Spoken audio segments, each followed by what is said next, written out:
Hi hello. ചക്കപ്പൊരി കാണാൻ തന്നെ എന്തൊരു രസമാണല്ലേ. ഇത്ര രസകരവുമായ ചക്കപ്പൊരിയിൽ എങ്ങനെയാണ് തയ്യാറാക്കുന്നത് നമുക്ക് നോക്കിയാലോ. നമുക്ക് വീഡിയോയിലേക്കോ. അതിനായിട്ട് ഞാനൊരു കുറച്ച് ചക്ക ഇവിടെ എൻ്റെ ചവണിയൊക്കെ കളഞ്ഞ് വൃത്തിയാക്കി ഇവിടെ വെച്ചിട്ടുണ്ട്. അപ്പം നമുക്ക് ഇതൊന്ന് അരിഞ്ഞെടുക്കാം.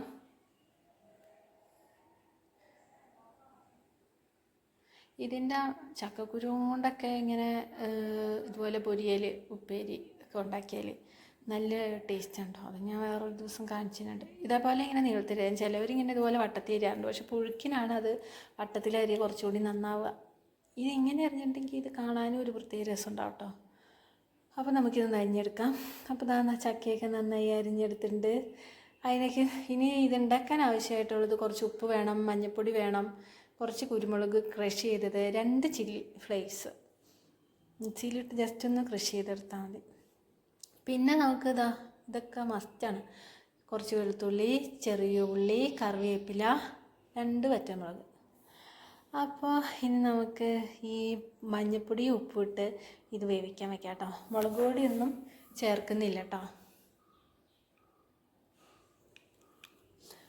ഒരു വെള്ളം ഒഴിച്ചു കൊടുക്കാം. ഒരു 1.5 കപ്പ് വെള്ളമാണ് ഞാനിപ്പോൾ ഇതിലേക്ക് ഒഴിച്ചു കൊടുക്കുന്നത്. നന്നായിട്ടൊന്ന് മിക്സ് ചെയ്യാം.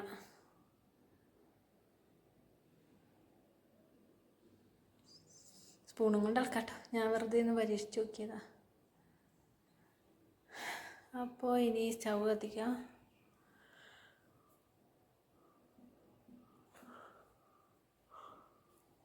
മൂടി വെച്ച് വേവിക്കാം. ഇതിങ്ങനെ ഇടയ്ക്കിടയ്ക്ക് ഇട്ട് ഇളക്കരുത് കേട്ടോ. അങ്ങനെ ഇളക്കിയിട്ടുണ്ടെങ്കിൽ ചക്ക വേവില്ല. അപ്പോൾ ഇങ്ങനെ സിമ്മിലിട്ടിട്ട് നമുക്ക് മൂടി വെച്ച് തന്നെ വേവിക്കാം. അപ്പോൾ നമുക്ക് ചക്ക വെന്തോന്ന് നോക്കാം. അപ്പോൾ ഇതാ ചക്കയൊക്കെ നന്നായി വെന്തിട്ടുണ്ട്. അപ്പം ഇനി നമുക്ക് തയ്യാറാക്കാൻ എങ്ങനെയാണെന്ന് നോക്കാം. ഇനി നമുക്ക് ഈ ഉള്ളികൾ, ഈ വെളുത്തുള്ളി ചുവന്നുള്ളി ഒന്ന് ചായച്ചെടുക്കണം കേട്ടോ. ഇനി പാത്രം കത്തിക്കാൻ ഞാൻ ഉള്ളിയൊക്കെ ചായച്ചെടുത്തിട്ടുണ്ട്. അപ്പോൾ പാത്രം കത്തിച്ചിട്ട്, സ്റ്റൗ കത്തിച്ചിട്ട് എണ്ണ ഒഴിച്ച് കൊടുക്കാം.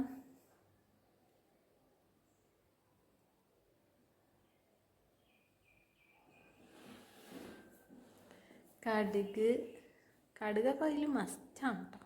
ഇത് കാണാൻ തന്നെ എന്ത് രസമാണെന്നറിയാം. വീഡിയോയിൽ എത്രത്തോളം ഇതായിട്ട് കാണാൻ പറ്റുമെന്ന് എനിക്കറിയില്ല.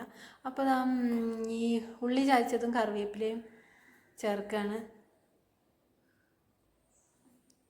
ചില്ലി ഫ്ലേക്സും ഇപ്പോൾ തന്നെ ഇട്ട് കൊടുക്കാം. ഇതൊക്കെ നന്നായിട്ട് ഇങ്ങനെ മൂത്ത് വരണം കേട്ടോ. ഈ കുരുമുളക് ക്രഷ് ചെയ്താട്ടോ, ഫൈൻ പൗഡറല്ല, ക്രഷ് ചെയ്താണ് ഇതിൻ്റെ ഒരു ഹൈലൈറ്റ്. ഉപ്പ് വേണമെങ്കിൽ ഇപ്പോൾ ഇട്ട് കൊടുക്കുക. ആദ്യം ഇട്ടാണ് നല്ലത്, അല്ലെങ്കിൽ ഇത് മിക്സിങ് കറക്റ്റായിരിക്കണം. ഇനി ഇത് ചേർത്താണ്.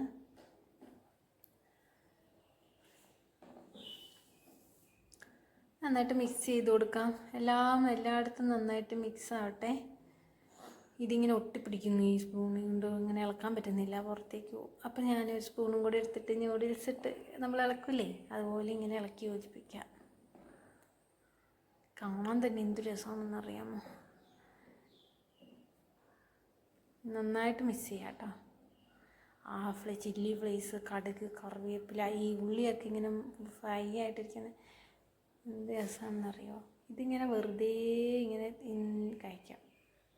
അപ്പോൾ നമ്മുടെ ചക്കപ്പൊരിയിൽ റെഡി ആയിട്ടുണ്ട്. ഇത് ഞാൻ വൈകുന്നേരത്തെ ചായക്ക് വേണ്ടി ഉണ്ടാക്കിയതാണ് കേട്ടോ. ഇതിങ്ങനെ വൈകുന്നേരം ചായ കഴിക്കുമ്പോൾ കഴിക്കാൻ നല്ലൊരു ടേസ്റ്റാണ്. ഇതിൻ്റെ കൂടെ നമുക്ക് കറി കൂട്ടി കഴിക്കണമെങ്കിൽ കഴിക്കാം. പക്ഷെ പുഴുക്ക് മറ്റേ തേങ്ങയൊക്കെ ഇട്ടുണ്ടാക്കുന്നില്ലേ, അതിൻ്റെ കൂടെ ആയിരിക്കും കുറച്ചും കൂടി കറിയൊക്കെ കൂട്ടി കഴിക്കുന്നത് നല്ലത്. അപ്പോൾ നിങ്ങളിതൊന്ന് ട്രൈ ചെയ്ത് നോക്കിയിട്ട് അഭിപ്രായം അറിയിക്കണം കേട്ടോ. അപ്പോൾ എന്താ പറയുക, അപ്പോൾ